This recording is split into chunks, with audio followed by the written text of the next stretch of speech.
Bayangkanlah bunga-bunga indah yang sedang merekah di taman. Demikian pula dengan para penari yang begitu lincah dan penuh sukacita. Tari Puspanikar karya Irawati merupakan sebuah gambaran yang indah tentang kegembiraan dan kelincahan para remaja putri melalui gerakan-gerakan yang anggun. Tarian ini menggambarkan keindahan persahabatan dan semangat muda yang penuh sukacita. Inilah tari Puspanikar.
menuju ke pesisir utara Jawa Barat.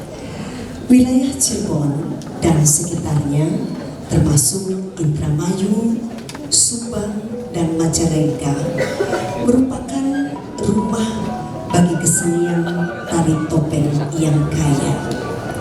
Desa Selangit, salah satu desa di wilayah tersebut, terkenal akan tradisi tari topengnya yang dilestarikan oleh keluarga dalang topeng Arja seperti Suparta, Sujaya, Sujana, dan Kenny Arja.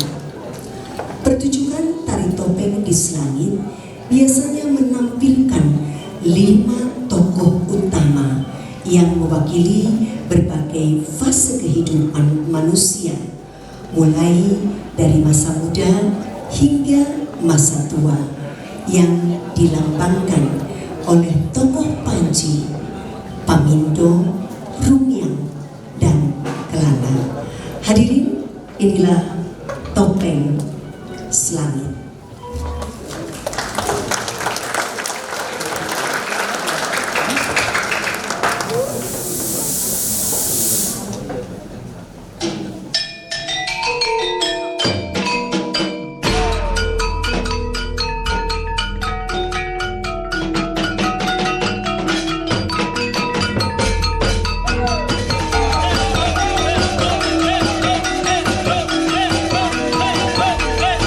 Hey!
biasa tari topeng Selamat. Ibu bapak hadirin yang kami muliakan, sekitar tahun 1978 Gubernur Jawa Barat yang kala itu Bapak Aang Kunaifi meminta kepada Bapak Raden Noh Atmadibrata dan Bapak Raden Nugraha Sudireja agar dibuatkan suatu karya tari untuk acara peringatan hari ulang tahun Konferensi Asia Afrika yang ke-30. Atas kepercayaan tersebut, maka Raden Nugraha menciptakan tari kelompok pria yang bersumber dari tari Monggawa. Tetapi setelah dilihat oleh Pak Aang Kunaifi, beliau agak merasa kurang cocok dengan tarian yang statis. Maka pada saat itu Pak Aang menjelaskan bahwa ia menginginkan adanya suatu tarian penyambutan dalam bentuk gelaran yang bersumber dari tari klasik Sunda, bukan dari tari rakyat seperti pada gelaran umumnya. Berdasarkan hal tersebut, Raden Nugraha membuat tarian lain, yakni tari Narantika Rarangganis. Sedangkan tari kelompok putra yang sebelumnya sudah diciptakan kemudian diberi nama tari Puragabaya. Dalam proses penciptaannya, tari Narantika dibuat lebih dulu oleh Raden Nugraha dengan mengambil sumber gerak tari dari Monggawa dalam tari Gresik, sedangkan tari Rarangganis ini dibuat oleh Raden Nugraha serta dibantu oleh Irawati Durban dan Indrawati Lukman yang mengambil sumber gerak tari dari tari Kandakan. Ciri khas dari tarian ini adalah disatukannya dua tarian berbeda dalam satu iringan yang sama. Setelah tarian ini selesai dibuat, kemudian diajarkan kepada para penari yang mengisi acara hari ulang tahun Konferensi Asia Afrika ke-30 pada tahun 1980. Penarinya berasal dari berbagai institusi dan sanggar tari yang ada di Kota Bandung. Berdasarkan hal tersebut, maka grup tersebut dinamai Paguyuban Tari Galih Pakuan. Para penari semuanya menari di sepanjang Jalan Asia Afrika, dimulai dari alun-alun, kemudian di depan pintu utama Gedung Merdeka dibuatkan konfigurasi di hadapan para tamu dan berakhir di Jalan Lengkong Besar. Inilah persembahan terakhir tari Narantika Rarangganis